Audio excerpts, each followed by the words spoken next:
ଚାଷୀଙ୍କ ପାଇଁ ଆରମ୍ଭ ହେବ ଏକ ନୂଆ ଯୋଜନା।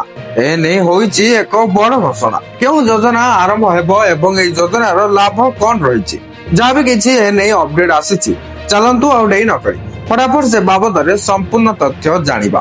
ହେଲେ ତାହା ପୂର୍ବରୁ ଭିଡିଓକୁ ଗୋଟେ ଲାଇକ୍ କରନ୍ତୁ, ଚ୍ୟାନେଲକୁ ନୂଆ ଆସିଥିଲେ ଏବଂ ଏହି ଚ୍ୟାନେଲକୁ ସବସ୍କ୍ରାଇବ କରି ବେଲ ଆଇକନକୁ ପ୍ରେସ କରି ଅଲରେ କ୍ଲିକ କରି ରଖିବାକୁ ଜମାରୁ ବି ଭୁଲନ୍ତୁ ନାହିଁ।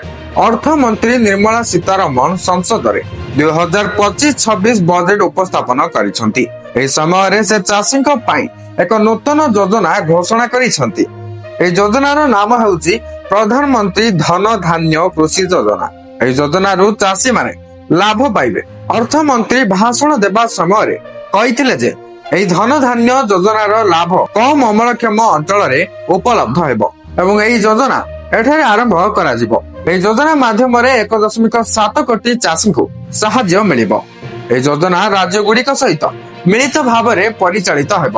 ଚାଷୀଙ୍କ ପାଇଁ ଧନ ଧାନ୍ୟ ଯୋଜନା କଣ, ଜାଣନ୍ତୁ ଯୋଜନାର ଯୋଗ୍ୟତା, ଲାଭ ଓ ସମସ୍ତ ବିବରଣୀ।